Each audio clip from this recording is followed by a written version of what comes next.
தமிழகம் எங்கும் Max Gold cash for your gold. Max Gold நீங்க தங்க மட்டும் இல்லைங்க, பிளாட்டினம், டைமண்ட், சில்வர், ரூபினி எதை வேணாலும் விற்கலாம். உங்களுக்கான பணம் ரொக்கமா கையிலயோ இல்லைன்னா பேங்க் அக்கௌண்ட்லயோ உடனடியாக செலுத்திடுவாங்க. மார்க்கெட் மதிப்பை விட ₹100 ஒரு கிராமுக்கு உங்களுக்கு கூடுதலாக கிடைக்கும். தமிழ்நாடு முழுக்க டோர் ஸ்டெப் சர்வீஸும் இவங்க ப்ரொவைட் பண்றாங்க. உங்களுக்கு கோல்ட விற்கணும்னு அதுக்கு ஒரே ஒரு பெஸ்ட் பிளேஸ் மேக்ஸ் கோல்டு தான். கால் 04445454545. வணக்கம். Big topic with Karthik Mayakumar. எலெக்ஷனுக்கு முன்னாடி பரப்புரை கூட்டங்களில் முதலமைச்சர் விஜய் அவர்கள், அப்போ முதலமைச்சர் இல்லை, விஜய் அவர்கள் பேசும்போது அதுக்கு அவ்வளோ தூரம் ஹைப் ஏற்படும். இப்போ சிஎம் அவர் ஆயிட்டாரு. 9 மாதங்களுக்கு பிற்பாடு கரூர் வேற போயிருக்காரு. அங்கே ஸ்பீச்சோட வீரியம் கம்மியாக இருக்கும். பயங்கரமாக பேசியிருக்காரு மக்களே. இதை பற்றியும் தமிழக அரசியல் நகர்வுகளை பற்றி தான் பல விஷயம் பார்க்க போகிற நிகழ்ச்சிகளை போகலாம்.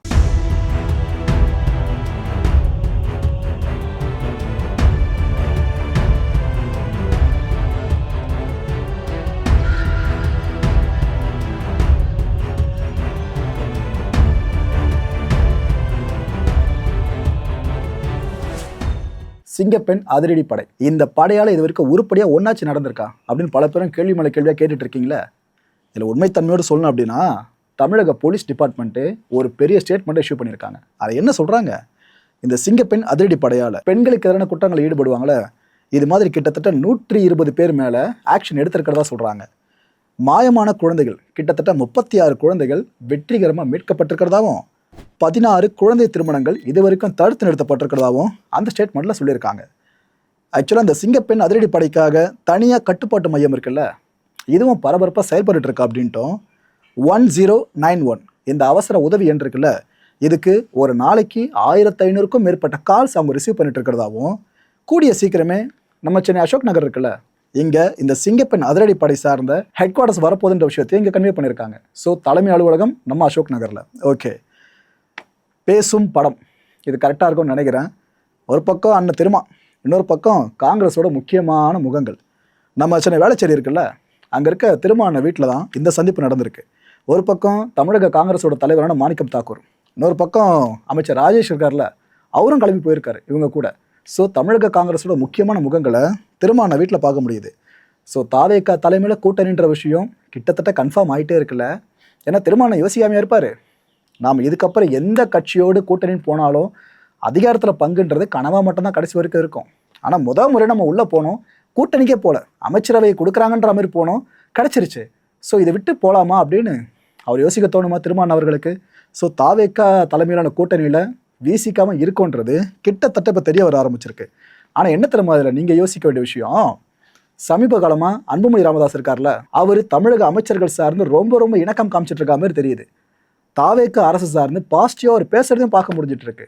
இதெல்லாம் பார்க்குறப்ப ஒருவேளை ஃபியூச்சரில் தாவேக்கா கூட்டணியில் பாமகவும் வந்துச்சுன்னு வைங்க, அது விசிகாவுக்கு ஏற்புடையதாக இருக்கும்னு நினைக்கிறீங்களா? ஸோ இருப்ப விசிகா தக்க வச்சுட்டே ஆகணும் இந்த தாவேக்கா கூட்டணியில். இன்னும் அறிவிக்கல அவங்க கூட்டணிக்குள்ளே வந்துட்டோன்னு, ஆனால் அறிவிப்பாங்க நம்புகிறேன். அதுக்குள்ளே பாமக முந்திக்குச்சுன்னா இவங்க இது வரைக்கும் கிடைச்ச பெனிஃபிட்ஸ் இருக்குல்ல, அதெல்லாம் இழக்கிற மாதிரி கூட மாறிடலாம். அரசியல் போட்டு எப்படி போயிட்டு இருக்குல்ல. உள்துறை அமைச்சகம் ஒரு முக்கியமான அறிவுறுத்தலை இப்போ இஷ்யூ பண்ணியிருக்காங்க. என்னன்னா, இந்த மக்கள் தொகை கணக்கெடுப்பு பண்ணியிருக்குல்ல, இதுக்காக வர ஆகஸ்ட் மாதம் 31 வரைக்கும் இந்த அரசு ஊழியர்கள் இருக்காங்களே, இவங்களுக்கும் அரசு அதிகாரிகளுக்கும் பணியிட மாற்றம் செய்யாதீங்கன்னு சொல்லியிருக்காங்க.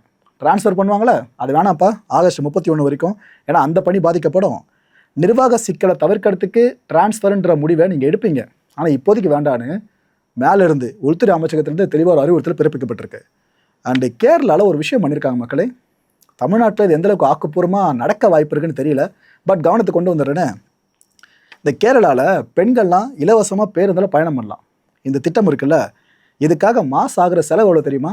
60 கோடி ரூபாய் செலவு. இவ்வளோ ஆகுது அப்படின்னா இந்த நிதி இழப்பை சமாளிக்கிறதுக்கு அரசுக்கிட்ட ஏதாவது ஒரு கைவச திட்டம் இருக்கணும்ல, வச்சுருக்காங்க.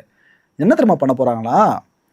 இந்த பஸ் டிக்கெட்லாம் இருக்குது பார்த்தீங்களா, இதோட பின்புறத்தில் விளம்பரங்களை அச்சிட்டுக்கலாம். அதாவது பஸ்ஸு மேலே அட்வர்டைஸ்மெண்ட் பண்ணி பார்த்துருப்பீங்க, ஆனால் பஸ்ஸுக்குள்ளே கொடுக்குற டிக்கெட்ஸ் இருக்குல்ல, அதுக்கு பின்னாடி அட்வர்டைஸ் பண்ணி பார்த்துருக்கீங்களா? அது கேரளாவில் இனிஷியேட் பண்ண போகிறாங்க. ஸோ இது மூலமாக நம்ம வருவாய் பெருக்க முடியும். இந்த நிதி இழப்பு இருக்குல்ல, இதை சமாளிக்க அது உதவுன்னு அவங்க ரொம்ப ஆழமாக நம்புகிறாங்க. இந்த விஷயம் நல்லா இருக்க மாதிரி தெரியுதுல்ல, சும்மா பின்னாடி பிளாங்காக இருக்கிறதையும் காசாக மாற்றுறாங்க. அடுத்து இன்னைக்கு நாளோட மிக முக்கியமான நியூஸ் இப்போ நீங்கள் கேட்க போகிறது, இந்த கரூர் துயரம் நடந்துச்சுல, அதுக்கு பிற்பாடு விஜய் அவர்கள் அந்த இடத்துக்கு போகலைன்றதை விட போகவும் விடலை. அதான் கண்கூட பார்த்தோமா. இன்னைக்கு ஃபார் த ஃபர்ஸ்ட் டைம் அந்த பெரிய துயருக்கு பிற்பாடு for the first time CM அவர்கள் சிஎம்மாக போகிறாருங்க விஜய் அவர்கள். அங்கே கரூருக்கு போயிருக்காப்புல. போகிற வழியெல்லாம் என்ன வரவேற்புன்றீங்க, சரியான வரவேற்பு. ஃபுல்லாக பாதுகாப்பு பணியில் மட்டும் இருந்த போலீஸோட எண்ணிக்கை எவ்வளோ தெரியுமா? 6500 பேர் வரைக்கும் இருந்திருக்காங்க பாதுகாப்பு பணியில். 5000 பேர் மட்டும்தான் இந்த ஒரு ஈவெண்ட்டில் கலந்துக்கிறதுக்கு அனுமதி வழங்கப்பட்டிருந்துச்சு. ஏன்னா உங்களுக்கே தெரியும், இவர் வரார் அப்படின்னாலே கூட்டம் அங்கே அலமோதும், அங்கே இஷ்யூஸ் பெருசாக நடக்கிறதுக்கும் வாய்ப்புகள் இருக்குது. அதை தடுக்க தான் 5000 பேருக்கு மட்டும் அலோவ் பண்ணியிருக்காங்க. எஸ்ஓபி இருக்கிற இதை பேஸ் பண்ணி அந்த அனுமதியை கொடுக்கப்பட்டிருந்துச்சு. கரெக்டாக இந்த கரூர் சார்ந்த பயணம் அமைஞ்சிட்டு இருக்கா. அதுக்கு நடுவில் உயர்நீதிமன்ற மதுரை கிளையில் இந்த வழக்கு விசாரணைக்கு வந்துச்சு. எந்த வழக்கு? எங்க கரூர் துயரம் சார்ந்து அத்தனை பேர் உயிரிழந்திருக்காங்க. அவங்க எல்லாருக்கும் அரசு பணி நிரந்தரமாக வழங்குறது சார்ந்து முதலமைச்சர் முடிவு எடுத்திருக்காருல. இது சிபிஐ விசாரணையை மாற்றிடாதாங்க, என்னங்க இதெல்லாம் இன்ஃப்ளூயன்ஸ் பண்ணுற மாதிரி ஆயிடாதுங்கன்னு அவங்க கேஸ் மேலே கேஸாக போட்டுட்டு இருக்காங்களே. அந்த மனுக்கள் பேஸ் பண்ணி தான் கோர்ட்டில் ஹியரிங் வந்துச்சுங்க. இதில் என்ன தெரியுமா சொல்லியிருக்காங்க நீதிபதிகள்? அரசு பணி வழங்குறதுல தப்பு இல்லைன்னு தான் நாங்கள் கருதுறோங்க அப்படின்னு அவங்களும் சொல்லியிருக்காங்க. நம்ம டே ஒன்னு சொல்லிட்டு இருக்கோல, அதை தான் அவங்களும் சொல்கிறாங்க. இன்னொரு பக்கம் இப்போ கரூரில் அப்பாயின்மெண்ட் ஆர்டர் கொடுக்குறாங்களே சிஎம் அவர்கள், தற்காலிக பணி நியமனம் மட்டும் வழங்கினா போதும்னு சொல்லியிருக்கு கோர்ட்டு. கைடன்ஸ் புரியுதா? நிரந்தரமாக கிடையாது, தற்காலிக பணி நியமனமாக அது இருக்கணும்னு சொல்லியிருக்காங்க. அண்ட் இன்னும் ஃபர்தராக அவங்க சொல்லியிருந்தாங்கன்னா ஒரு முடிவுக்கு வந்திருக்கலாம். பட் கேஸ் முடியல. வர 21ஆம் தேதிக்கு இந்த வழக்கை ஒத்தி வச்சுருக்காங்க. ஏற்கனவே எதிர்கட்சிகள்லாம் கடுமையாக விமர்சனம் பண்ணிட்டு இருக்காங்க. என்னங்க நீங்கள் ஏதோ உங்கள் கட்சி சார்ந்து நடந்த ஒரு மீட்டிங்கு, அதில் இது போல் இறந்துருக்காங்கனாக்கா அவங்களை நீங்கள் அரசு வேலைலாம் வழங்குவீங்களா குடும்பத்தில்? சரியில்லைங்க அதுன்னு சொல்ல ஆரம்பித்தாங்க. எனக்கு என்ன புரியலன்னா, அப்போ கள்ள சாராயம் குடிச்சு சாகுறாங்களே அந்த வீரர்கள், அவங்களுக்கு லட்சக்கணக்கில் நிவாரணம் வழங்கினா கரெக்டாக இருக்குமா? ஓகே ரைட்டு, இதை சொன்னால் எல்லாருக்கும் ஒரு சாயம் வேறு. கரூரில் இன்னைக்கு முதலமைச்சர் விஜய் அவர்கள் என்னென்ன பேசுனாங்க தெரியுமா? தீய சக்தி, தீஞ்சு போன கட்சின்னு என்னென்ன வார்த்தை பிரயோகங்களோ. அந்த சம்பவங்களை நீங்களே பாருங்களேன், அவர் பேசின சம்பவங்களை. என் நெஞ்சில் குடியிருக்கும்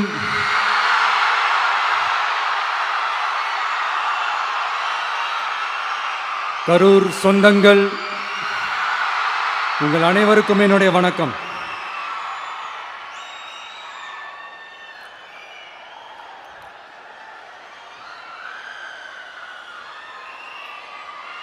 ஒரு மனுஷன் லைஃப்பில் எவ்வளோ பெரிய ஒரு உயரத்துக்கு போனாலும் மனசளவில் சில வலிகள், காயங்கள், அதை மறக்க முடியாது இல்லையா? எல்லார் லைஃப்லையும் அப்படி தான், நமக்கும் அப்படி தான். நிறையா வலிகள், காயங்கள் எல்லாத்தையும் தாண்டி தான் வந்திருக்கிறோம். ஆனால் எல்லாத்தையும் விட ரொம்ப ஜாஸ்தியான அந்த வலியும் அந்த காயமும் எனக்கு அந்த கரூர் சம்பவம் தான்.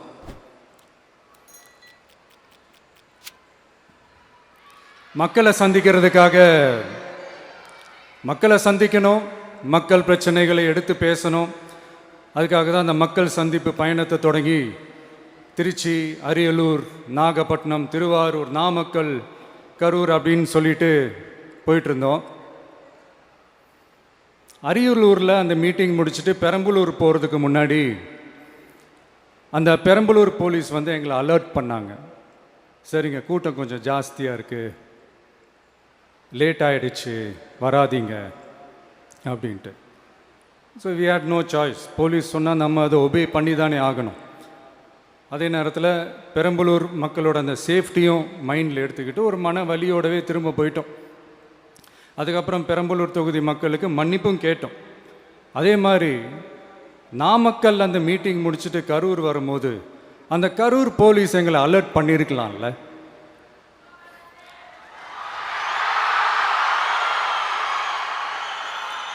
இல்லை சார், இங்கே எதிர்பார்த்ததை விட கொஞ்சம் கூட்டம் அதிகமாக இருக்குது, கண்ட்ரோல் பண்ண முடியல, வராதிங்க.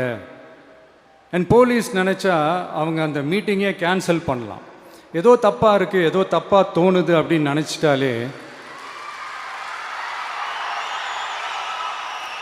they have all the rights to cancel the meeting. எங்ககிட்ட கேட்கணும்லாம் ஒன்றும் அவசியமே கிடையாது. ஆனால் அதையெல்லாம் எதுவுமே செய்யாமல் அந்த ஹைவேல இருந்த அந்த ஸ்பாட்டுக்கு போலீஸே எங்களை உள்ளே கூட்டிகிட்டு வந்து விட்டு அந்த நாடகம்லாம் இருக்குது பாருங்க.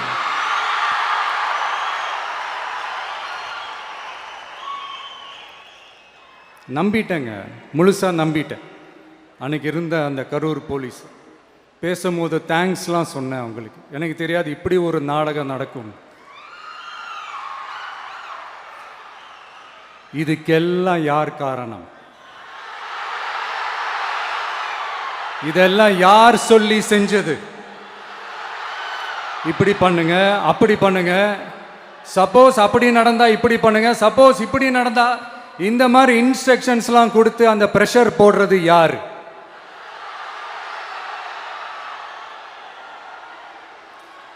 அந்த சம்பவத்தில் நம்ம யாரெல்லாம் இழந்திருக்கோம் தெரியுமா? ஒரு டிவியில் என் படமோ பாட்டோ வந்துச்சுன்னா, அம்மா விஜய் மாமா, அம்மா விஜய் மாமா அப்படின்னு சொல்லி அவங்க அம்மா கிட்ட சிரிச்சுக்கிட்டு அந்த டிவி ஸ்க்ரீனை போய் தொட்டு முத்தம் கொடுத்துக்கிட்டு என் அக்கா தங்கச்சிங்களோட தங்க பிள்ளைகளை இழந்திருக்கோம்யா. மழலை கூட சரியா வராதப்போ ஒரு பேப்பர் மேகசினில் என் ஃபோட்டோவை பார்த்தா அது சிரிச்சுக்கிட்டு அந்த கள்ளங்கபடம் இல்லாத அந்த சிரிப்பு, அந்த கடவுள் மாதிரி இருக்கிற அந்த பச்சை பிள்ளைங்களை இழந்திருக்கோம்யா. என் அக்கா தங்கச்சி அண்ணன் தம்பி குடும்ப உறவுகளை இழந்து அந்த வலியோட இருக்கிற என்ன நீங்க ஏளனமா பேசுறீங்களா? என் மேல பழிய தூக்கி போடுறீங்களா? இப்படி ஒரு சம்பவம் நடந்துருச்சு. இது ஏன், எதனால, அதுக்கான பின்னணி என்னன்ட்டு அந்த வலியோட வீட்டில் உட்கார்ந்துட்டு இருக்கிறேன். ஓடி ஒளிஞ்சிட்டான்னு வர சொல்றீங்களா? வாயின்னு முன்ன இருந்தா என்ன வேணாலும் பேசுவீங்களா?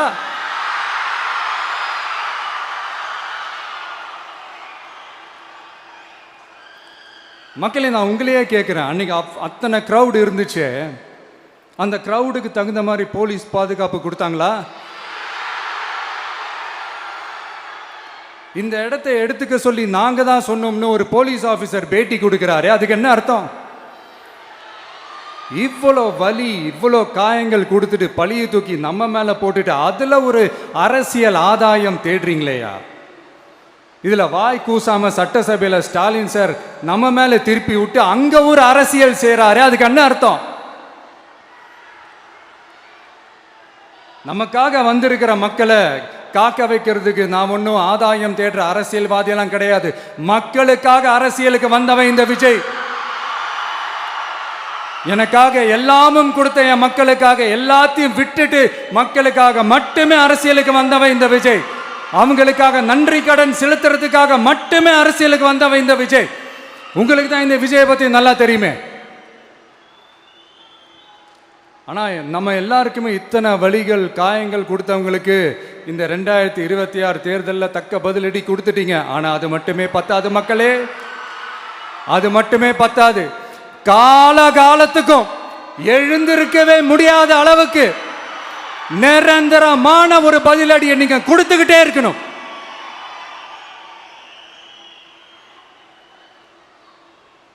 இப்படிலாம் பண்ணா நான் மக்களை விட்டு ஓடிடுவேன் நினைப்பா?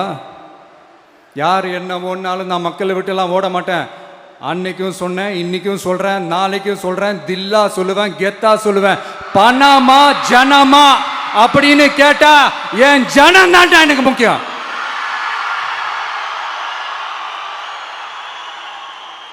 மக்களே, உங்களை விட எனக்கு இந்த காசு பணம் முக்கியமா என்ன?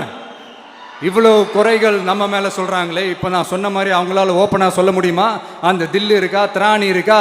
ஒரு கிடையாது. ஆனா நம்ம மக்கள் அமைச்சு கொடுத்த நம்ம அரச குறைகள் மட்டும் டிசைனா மாடலா குறைகள் மட்டும் சொல்லுவாங்க. ஒவ்வொரு டிபார்ட்மெண்ட்லயும் அந்த பார்ட்டி ஃபண்ட், அந்த கட்சி நிதின்ற பேர்ல அடிக்கிற கொள்ளையெல்லாம் இந்த தீய சக்தியா இருக்கட்டும், தீந்து போன சக்தியா இருக்கட்டும், ரெண்டு பேரும் மாறி மாறி இதே தான் செஞ்சிட்டு இருக்கிறாங்க. இதுல ஒரு ஹைலைட் காமெடி என்னன்னா, சட்டசபையில் பேசும்போது பார்ட்டி ஃபண்டுன்னு தான் சொன்னேன். அது எந்த பார்ட்டி, என்ன ஃபண்டு, யாரு, என்ன பேரு, எதுவுமே சொல்ல. பார்ட்டி ஃபண்டுன்னு சொன்னவனை எடுத்தாங்க பாருங்க ஒரு ஓட்டம். எனக்கே ஃபர்ஸ்ட் புரியல, ஏன்பா ஓடுறாங்க? அப்படி என்ன நம்ம இப்போ சொல்லிவிட்டோம்? அதான் அந்த குற்றம் உள்ள நெஞ்சுக்கு தான் குறுகுறேங்கும். இது எப்படி இருக்கு தெரியுமா? எங்க அப்பா பீரோக்குள்ள இல்லை, எங்க அப்பா பீரோக்குள்ள இல்லை அப்படின்னு சொல்ற மாதிரி. ஐயோ, ஏன் கேட்குறீங்க? இவங்களோட செம்ம கூத்தா இருக்குங்க, செம்ம ஃபன்னா இருக்கு. சென்னையில் ஒரு பாலம் கட்டுறதுக்காக நார்மலாக ஆகிற செலவை விட அதிக செலவில் கிட்டத்தட்ட டபுள் மடங்கு செலவில் ஒரு டெண்டர் ஒன்று விட்டுருக்குறாங்க. அதையெல்லாம் தோண்டி எடுத்து அதெல்லாம் இப்போது கண்டுபிடிச்சி கேன்சல் பண்ணியிருக்கிறோம். இன்னும் எத்தனை கோடி ஊழல், எத்தனை லட்சம் கூடல் தோண்ட தோண்ட வருமோ எங்களுக்கே தெரில. ஒவ்வொரு முகமுடியாக கிழியுது. ஐயோ, இந்த விஜய் ஒவ்வொரு கதையாக எடுத்து வெளியில் விட்டுருவான் போலேன்ட்டு திரும்புகிற பக்கம்லாம் கதறல் கதறல் கதறல், காதலேருந்து ரத்தம் வராத குறை. ஆமாம், இப்படி ஊழல்லே ஊறி போனவங்க இப்படி தான் இருப்பாங்க. இந்த 50-55 நாட்களில் அங்கே செஞ்ச சில விஷயங்கள்லாம் சட்டசபையிலே எடுத்து சொன்னேன். பட் இங்கே ஒரு சில விஷயங்கள் சொல்லணும்னு நினைக்கிறேன். லஞ்சம்லாம் ஒழிக்க முடியாது, ஊழல்லாம் ஒழிக்க முடியாது, அதெல்லாம் பிளட்டிலே ஊறி போய் இருக்கு அப்படின்னு சொன்னவங்க போய் ஒவ்வொரு கவர்மெண்ட் ஆஃபீஸாக பாருங்க. ஒரு பைசா லஞ்சம் இல்லை, ஒரு பைசா ஊழல் இல்லை. வேலையெல்லாம் சும்மா டக்கு டக்கு டக்குன்னு நடக்குது. ஒரு பெரியவர் ஒருத்தர் சொல்றாரு, தம்பி வேலையெல்லாம் நடக்குது, ஆனால் அதையும் தாண்டி எங்களுக்கு மரியாதை கொடுக்குறாங்க தம்பி, உட்கார வச்சுலாம் பேசுகிறாங்க. இதெல்லாம் இதுக்கு முன்னாடி நடந்ததே இல்லை. அவனை போய் பாரு, இவனை போய் பாரு, இந்த ஆஃபீஸரை போய் பாருன்னு சொல்லி அலைய விடுவாங்க. இப்போ லஞ்சம் இல்லை, ஊழல் இல்லை, வேலையெல்லாம் உடனே நடக்குது. மக்கள் அப்படி ஒரு பெருமூச்சு ஒன்று விடுறாங்க. அதை பார்த்து நமக்கு அப்படி ஒரு ஹாப்பினஸ். இதுக்கு மேலே என்ன வேணும்? ஏன் இதெல்லாம் பண்ண முடியாது? மனசுன்னு ஒன்று இருந்தால் பண்ணலாம். இப்போ பண்ணலை. அதே மாதிரி இந்த எல்என்டி நிறுவனத்தோட 18,600 crore 3 திட்டங்கள் அந்த ஒப்பந்தம், அந்த கையெழுத்து போட்டிருக்கிறோம். கிட்டத்தட்ட 8,200 பேருக்கு வேலை வாய்ப்பு. நான் சொல்கிறது அந்த 3 மாவட்டத்தை சேர்ந்தவங்களுக்கே அவ்வளோ வேலை வாய்ப்பு. குறுவை சாகுபடிக்காக 134 கோடியில் அந்த சிறப்பு தொகுப்பு திட்டம் அறிவிச்சிருக்கிறோம் நம்ம விவசாயிகளுக்காக. இப்போவும் சொல்கிறேன், நம்ம விவசாய பெருமக்களே, உங்களோட இந்த அரசு கூடவே நிற்கும். பெண்கள் பாதுகாப்புக்காக சிங்கப்பெண் அதிரடி படை, அது உங்களுக்கு நல்லா முன்னாடியே தெரியும். வரப்போகிற அறிஞர் அண்ணா அவர்களுடைய பிறந்த நாளில் உங்கள் அண்ணனுடைய அரசில் தாய் மாமன் தங்க மோதிர திட்டம் அறிவிக்கப்படும். இதெல்லாம் கேட்டாங்களே, வாக்குறுதி கொடுத்தீங்களே, என்னாச்சுன்னு. இந்த தீய சக்தி மாதிரி ரீல் தாய் மாமன்லாம் கிடையாது, ரியல் தாய் மாமன். எப்படி? ரியல் தாய் மாமன்.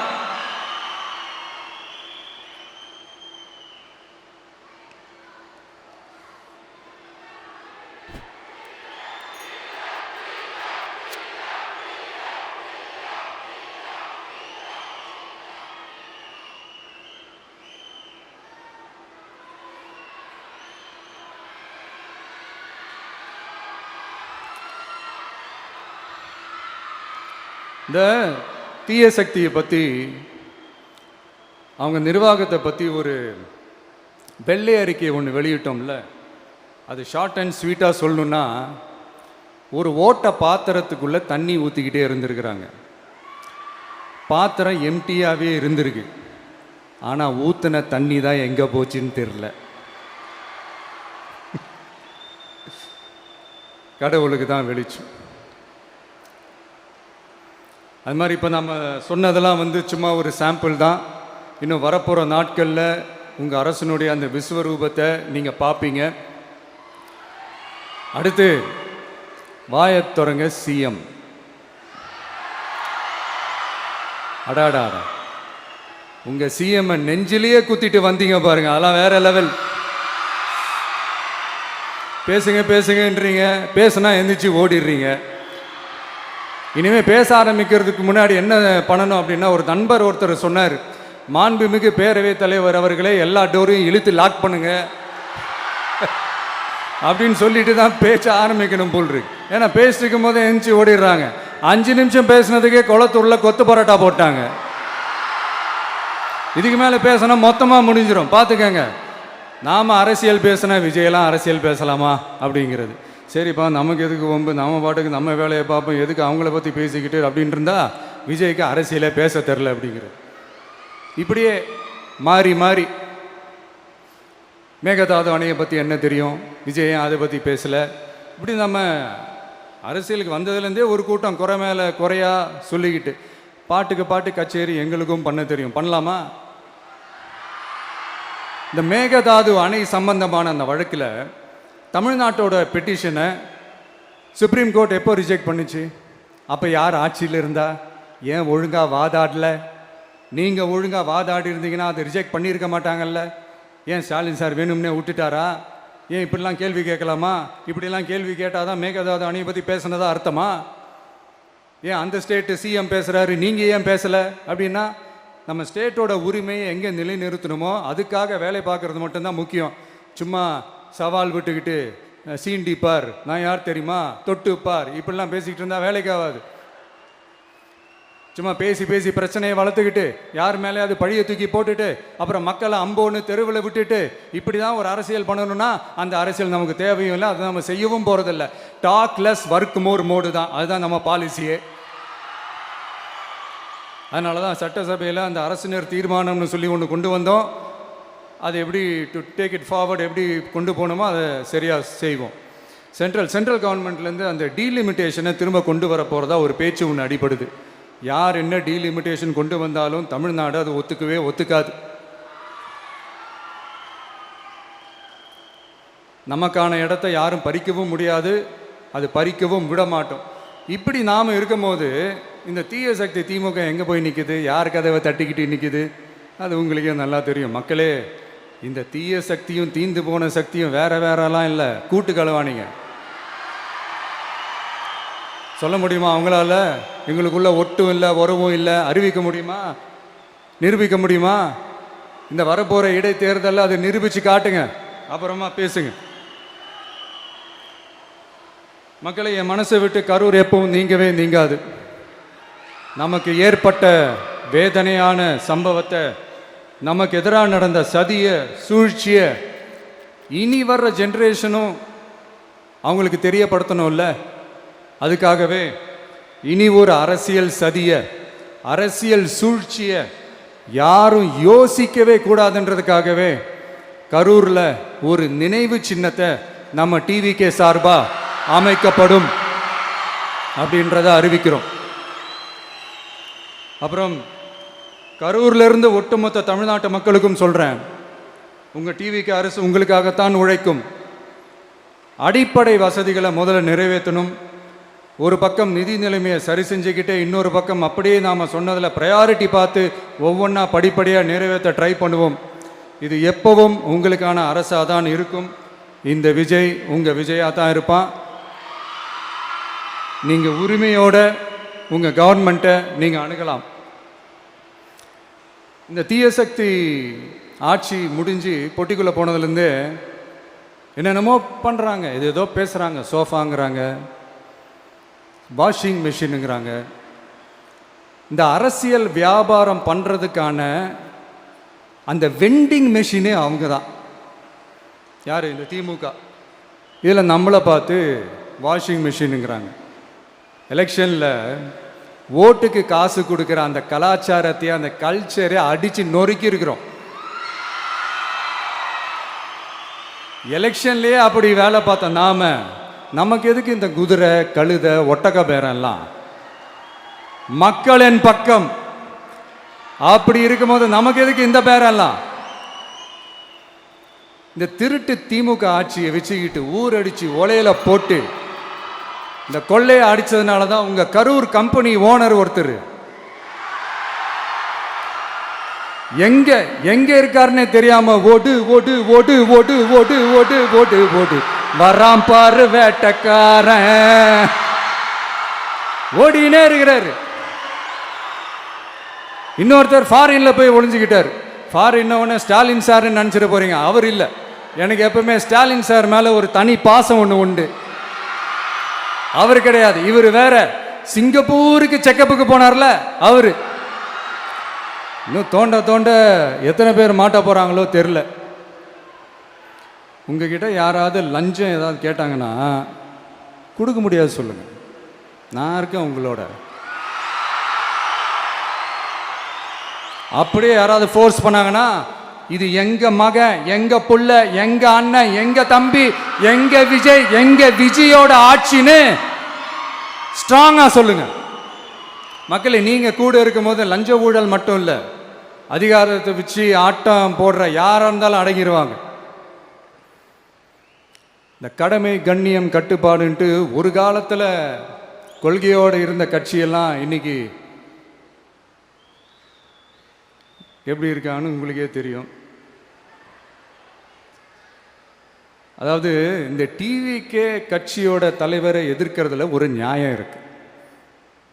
ஏன்னா உங்கள் பொழப்பில் மண்ணள்ளி போட்டான், இந்த ஊழல் லஞ்சம்லாம் பண்ண மாட்டேன்னு சொல்லி உங்கள் அரசியலையே ஒரு தெருமுனைக்கு கொண்டாந்து விட்டான். மக்கள் வேற அவனை தான் நம்புகிறாங்க. ஸோ இந்த விஜயை எதிர்க்கிறதுல ஒரு அரசியல் நியாயம் இருக்குது, அதை புரிஞ்சிக்கலாம். ஆனால் இன்னைக்கு இந்த விஜயை மக்கள் ஓட்டு போட்டு ஜெயிக்க வச்சு ஒரு தீர்ப்பை கொடுத்து மக்களுக்காக வேலை செய்யறதுக்காக முதலமைச்சராக உட்கார வச்சிருக்கிறாங்க. என்னமோ இன்னமும் நீங்கள் தான் ஆட்சியில் இருக்கிற மாதிரி விஜய் கரூருக்கெல்லாம் போகக்கூடாது, விஜய் இங்கே போகக்கூடாது, அது செய்யக்கூடாது, இது செய்யக்கூடாதுன்னு எனக்கு புரியலையே. ஆட்சியில் இருக்கும் போது தான் இவ்வளோ கட்டுப்பாடெல்லாம் போட்டிங்க, எஸ்ஓபிஸ்லாம் போட்டிங்க, ஸ்டாலின் சார் ஆப்ரேட்டிங் ப்ரொசீஜர்லாம் போட்டிங்க. இப்போவும் அதே பண்ணிட்டு இருந்தீங்கன்னா என்ன சார் நியாயம்? இல்லை நான் தெரியாமல் தான் கேட்குறேன், இன்னும் கனவுலையே இருக்கிறீங்களா? முதல்ல முழிச்சு வாங்க, ரியாலிட்டிக்கு வாங்க. உங்கள் ஆட்சியெல்லாம் வீட்டுக்கு போய் டிவிக்கேன்னு ஒரு ஆட்சி வந்து ரொம்ப நாள் ஆச்சு. ஒழுங்கா படி என்று சுப்ரீம் கோர்ட் ஓங்கி மண்டேலியே நறுக்கு நறுக்கு நறுக்கு என்று செம்மட்டியாலே அடிச்சும் இந்த திமுக முழிச்சிக்கல அப்படின்னா அப்போ கொஞ்சம் கஷ்டம்தான். வெற்றி தோல்வியெல்லாம் அரசியல் சகஜம் சார், அதுக்காகலாம் வெறி பிடிச்சி இந்த பதவி வெறி பிடிச்செல்லாம் அலைய தேவையில்லை. நல்ல விதமாகவே சொல்கிறேன், நியாயமான அரசியல் பண்ணுங்க. ஓ அதுதான் உங்களுக்கு தெரியாதுல்ல? இந்த தீய சக்தி திருத்தவும் முடியாது, அவங்களா திருந்துவாங்கன்னு பார்த்தா அதுவும் நடக்க போகிறதில்ல. அதனால் வரப்போகிற இடைத்தேர்தலில் மக்களே இந்த தீய சக்தி திமுகவை நல்லா வெச்சு வெளுத்து விடுங்க. அண்ட் கரூரில் நினைவு சின்னம் உருவாக்குறது சார்னும் முதலமைச்சர் அனௌன்ஸ் பண்ணார். அதுவும் நீங்கள் கேட்டிருப்பீங்கன்னு நினைக்கிறேன். அதாவது இவர் இந்த விஷயத்தை எப்படி தெரியுமா சொல்கிறாரு? அரசியல் கட்சி எனக்கு எதிராக செஞ்ச சதிங்கன்ற மாதிரி தான் அவர் திரும்ப திரும்ப வலியுறுத்திக்கிட்டு இருக்காரு. சிபிஐ விசாரணை பண்ணிட்டு இருக்காங்க, அதுக்கு மத்தியில் இது போல் பேசக்கூடாதுன்னு திமுக அடிக்கடி கோட்டங்காய் மாதிரி போயிட்டு இருக்காங்க. ஆனால் அதில் ஒரு பெருசாக கேர் பண்ண விடுங்க. போகிற இடங்கள்லாம் கரூர் இஷ்யூவில் பொலிட்டிசைஸ் பண்ணப்பட்டுச்சுன்றத அழுத்தம் திருத்தமாக சொல்லிக்கிட்டு இருக்காரு. இது ஒரு பக்கமாக இந்த ஈவெண்ட்டில் ஏடிஎம்கேவோட முக்கியமான முன்னாள் முகங்கள் இப்போ தான் தாவேகா பக்கம் வந்துட்டாங்களே, அவங்க ஆகா ஓகோன்னு புகழ்ந்தாங்க. வீர வாழ் கொடுக்கறது என்ன, இவர் ஆகா ஓகோன்னு புகழ்ந்தது என்ன? அதாவது இவரை மாதிரி ஒரு தலைவரை பார்த்ததே இல்லைன்ட்டாங்க மக்களே. இதை கேட்டு எல்லாருக்கும் ஷாக்கர். சார் நம்மளை விடுங்க, எடப்பாடி கே பழனிசாமி அவர்கள் இந்த ஈவெண்ட்டை கண்டிப்பாக பார்த்துருப்பார்ல டிவியில். அவர் மனசில் என்ன ஓடும்? இங்கே இருக்கும்போது என்ன ஒரு முறையாச்சும் இப்படி சொல்லியிருப்பீங்களா? அங்கே போய் இப்படி சொல்கிறீங்கனாக்கா சரி ஓகே விடுங்க, என்னென்ன நடந்துட்டுருக்கு. மக்களை இந்த கான்டென்ட்டை பொறுத்தவரைக்கும் நாமல் எதிர்பார்க்க வேண்டியது ஒரே ஒரு விஷயம்தான், வாக்குறுதிகள் திட்டங்கள் இது எல்லாம் நிறைவேற்றுறதுக்கு செலவு நிறைய ஏற்படுமா? தமிழக அரசு ஏற்கனவே கடன் சுமையில் சிக்கி தவிச்சுக்கிட்டு இருக்கா. இந்த செலவினங்களை சமாளிக்கிறதுக்கு தாவேகா அரசுக்கிட்ட யோசனைகள் இருக்கா? அதை ஓப்பனாக சொல்லுங்கன்னு கேட்கல, ஜஸ்ட் இருக்கான்னு கேட்குற அவ்வளோதான். ஏன்னா கேரளாவில் ஒரு திட்டத்தினால ஏற்படுற செலவினத்தையே ஈடுகட்டுறதுக்கு அவங்க நிறைய விஷயம் யோசிச்சு இம்ப்ளிமெண்ட் பண்ண ஆரம்பிக்க போகிறாங்க. நம்மக்கிட்ட அது போல் இருக்கா இல்லையா?